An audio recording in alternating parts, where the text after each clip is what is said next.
여러분, 이케아 하면 뭐가 떠오르시나요? 아마 대부분 북유럽 감성의 예쁜 가구, 주말 나들이 같은 걸 생각하실 텐데요. 한때 정말 한국 가구 시장을 통째로 삼킬 것 같았던 바로 그 이케아가 지금은 아무도 예상 못한 아주 심각한 위기에 빠졌다고 합니다. 화려했던 영광 뒤에 무슨 일이 있었던 걸까요? 오늘 이 북유럽 거인이 왜 한국에서 이렇게 흔들리고 있는지 그 속사정을 아주 깊숙이 한번 들여다보겠습니다. 자, 그래서 오늘 이야기는 이렇게 진행될 겁니다. 이케아가 한국에 얼마나 화려하게 등장했는지부터 시작해서요. 그러다 어떻게 균열을 생기기 시작했는지, 그 근본적인 원인은 뭐였는지, 그리고 이 위기에 어떻게 맞서 싸우고 있는지, 마지막으로 과연 미래는 어떻게 될지 이 순서대로 차근차근 짚어볼게요. 네, 그럼 첫 번째 파트입니다. 화려한 등장이죠. 이케아가 처음 한국 땅을 밟았을 때를 기억하시나요?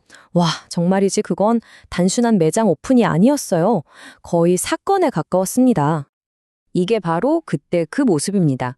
한번 상상해 보세요. 주말 아침인데 저 거대한 파란색 건물 앞에 차들이 정말 끝도 없이 늘어서 있는 거예요. 주차하는 데만 30분이 넘게 걸렸다고 하니까요. 매장 안은 또 어떻고요? 진짜 우리 집처럼 예쁘게 꾸며놓은 쇼룸을 보려고 온 가족 단위 손님줄로 발 디딜 틈이 없었죠. 이건 뭐 거의 신드롬 수준이었습니다. 이케아의 성공 비결은 그냥 가구를 잘 팔아서가 아니었어요. 완전히 새로운 문화를 가져왔던 거죠. 북유럽 감성이라는 거, 뭔가 심플하면서도 세련된 라이프 스타일을 한국 소비자들에게 딱 보여준 겁니다. 디자인도 예쁜데 가격도 괜찮았죠. 그리고 쇼룸을 보면서 아, 우리 집도 이렇게 꾸미고 싶다는 영감을 줬고요. 무엇보다 주말에 딱히 갈 데 없던 가족들에게는 쇼핑도 하고 밥도 먹고 아이들 놀게도 해주는 완벽한 나들이 코스가 된 거예요. 특히 막 독립해서 자기 공간을 꾸미려는 젊은 사람들한테는 이케아는 거의 성지나 다름없었습니다. 자, 이렇게만 보면 이케아의 미래는 탄탄대로일 것만 같죠. 영원히 잘 나갈 것만 같았습니다. 그런데 말이죠. 이 화려한 무대 뒤편에서는 아무도 모르게 아주 서서히 균열이 가기 시작하고 있었습니다. 네, 겉으로 보기엔 계속해서 여기저기 새로운 매장을 열고 사업을 확장하는 것처럼 보였어요. 아주 잘 나가는 것처럼요. 하지만 그 내부를 들여다본 회계장부는 전혀 다른 말을 하고 있었던 겁니다. 그리고 곧이어 공개된 이 숫자는 시장 전체를 충격에 빠뜨리기에 충분했습니다. 마이너스 80%. 와, 정말 믿기 힘든 숫자죠. 이게 뭐냐면 이케아 코리아의 영업이익이 딱 1년 만에 80% 넘게 그냥 증발해버렸다는 뜻입니다. 몇백억씩 벌던 회사가 갑자기 몇십억 버는 수준으로 곤두박질 친 거예요. 겉으로는 화려하게 확장하고 있었는데 속으로는 이렇게 골마가고 있었다니 정말 엄청난 반전이었죠. 그리고 이 영업이익 폭락은 사실 시작에 불과했습니다. 보세요. 2021년에 이익이 급감하더니 2024년에는 야심차게 열었던 계룡점이 문 연 지 고작 3년 만에 문을 닫기로 결정합니다.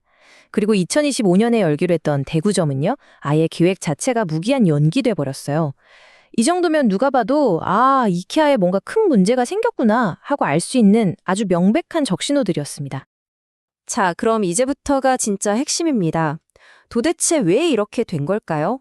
그냥 경기가 안 좋아서? 아니요, 그렇게 간단한 문제가 아니었습니다. 이케아의 위기는 훨씬 복잡했어요.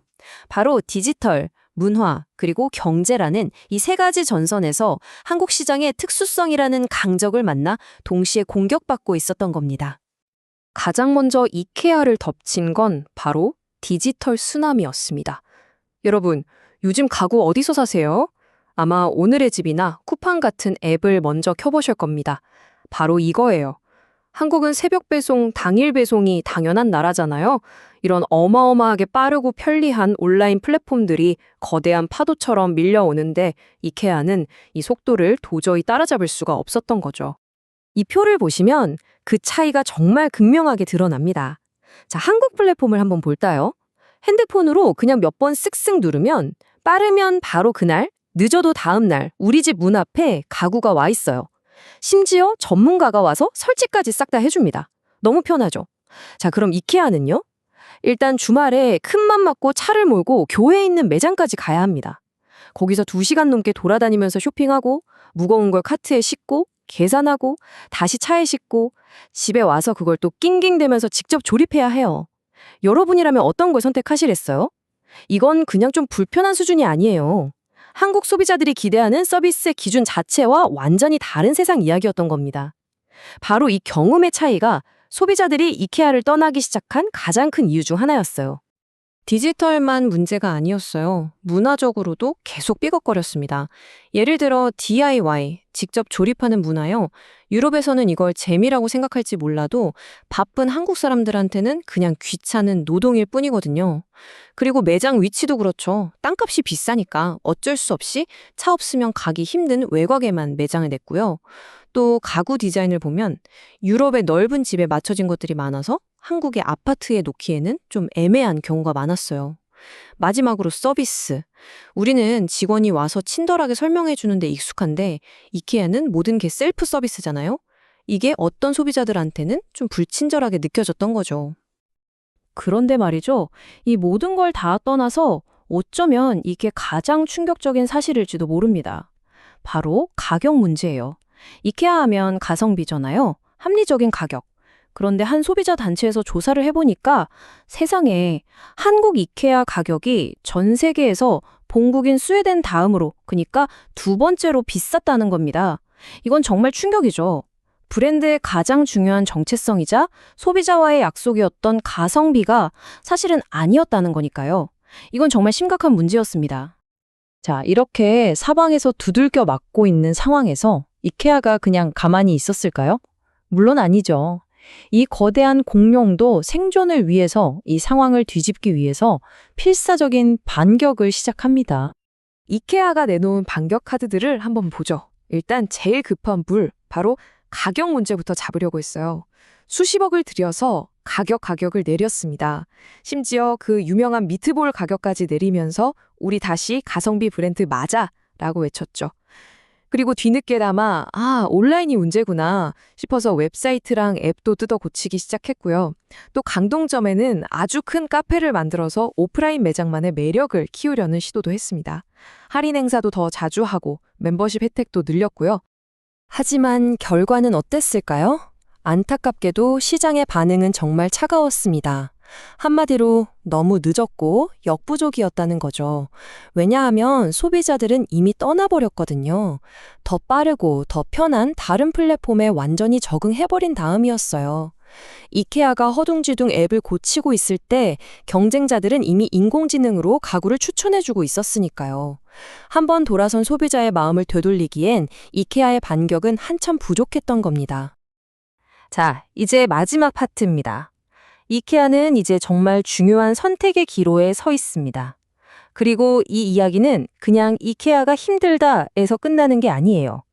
이렇게 빠르게 변하는 시장에서 한때 세상을 지배했던 거대한 브랜드가 살아남으려면 어떻게 해야 하는가라는 아주 근본적인 질문을 우리에게 던지고 있습니다. 과거의 영광만으로는 살아남을 수 없다. 변하지 않는 것은 사라지는 것과 같다.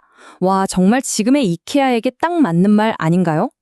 예전에 전 세계에서 통했던 그 성공 방식, 그 영광에만 기댈 수는 없다는 거죠. 이제는 정말 뼈아픈 현실을 마주하고 변해야만 하는 순간이 온 겁니다. 그래서 이케아가 마주한 딜레마가 바로 이겁니다.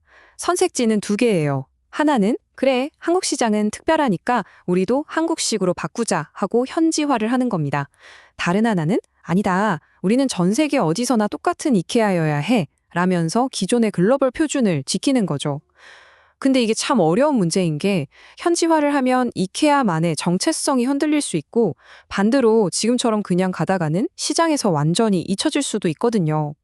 여러분은 어떻게 생각하시나요? 이 북유럽의 거인이 과연 한국 시장을 위해서 스스로를 완전히 뜯어 고치는 그런 재창조에 성공할 수 있을까요? 아니면 우리가 기억하는 이케아의 황금기는 정말 이대로 끝나버리는 걸까요? 확실한 건 하나입니다. 시간은 계속 흐르고 있고 한국 시장은 결코 이케아를 기다려주지 않을 거라는 점이죠.